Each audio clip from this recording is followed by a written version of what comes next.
మన తొలి వెలుగు ప్రేక్షకులు అందరికీ నమస్తే. పల్నాడు జిల్లా రొంపిచెర్ల దగ్గరనంట దారుణం జరిగిందిలా. పల్నాడు జిల్లా రొంపిచెర్ల అయితే 9 ఏళ్ల కిందనంట వీళ్ళిద్దరూ ప్రేమించి పెళ్లి చేసుకున్నారట.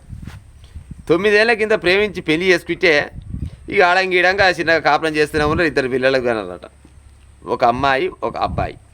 సంసారం హాయిగా సాగిపోతున్న సమయంలో మరి భార్యాభర్తలకు మరి ఏడబెడిచింది ఏమో మనకైతే తెలియదు. చిన్నపాటి గొడవలు అవుతున్నాయంటే గొడవలు పాడైపోను ముదిరి భార్యాభర్తలు దూరంగా ఉండే అంతవరకు వచ్చిందంటే ఇప్పుడు 2 నెలలు ఆయనంట భార్య భర్తతోటి జరంత దూరంగా ఉండి.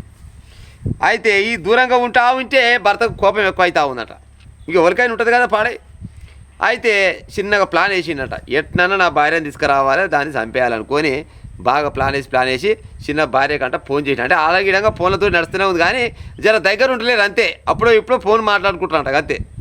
అయితే నేను ఇంత బంగారం తెచ్చినా బుజ్జి పేరు మీద ఇద్దామని చూస్తున్నా, జర మరి కలవాలి మనం అంటే రా మరి మా ఇంటికాన్ని ఉన్నదా అనగానే చిన్నగా తన తల్లిగారింటికి ఈయన అత్తగారింటికి చిన్న బండి వేసుకొని పోయినట.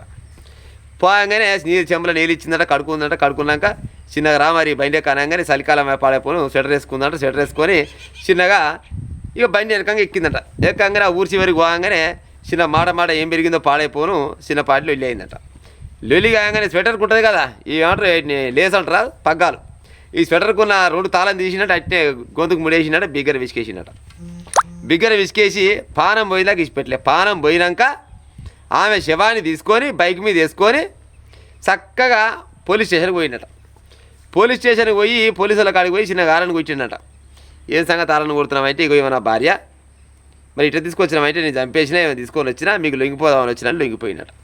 ఆ పోలీసు వాళ్ళు చేయి పట్టుకొని ఆడంగీడంగా చూస్తారు కదా ఎంతో కొంత పానం ఉందేమనుకొని చిన్నగా దవాఖాన కొనపోయినట. దవాఖాన కొనగానే డాక్టర్లు చూసి ఆవిషలు అయిపోయింది, ఈమె చచ్చిపోయింది, ఈమె తీసుకుపోరని చెప్పినట. ఎందుకురా పిల్ల గిట్ట చేసినామంటే భార్యాభర్తల మధ్యలో చిన్నపాటి గొడవలు వచ్చి ఆమెని చంపేసి శవాన్ని తీసుకొని పోలీస్ స్టేషన్కి పోయిందంటే ఈడు ఎంత పెద్ద మూతవరి కావచ్చు చెప్పురిగా. ఒక బిడ్డ కొడుకు సక్కదనాల పిల్లలని యాగం చేసిండు.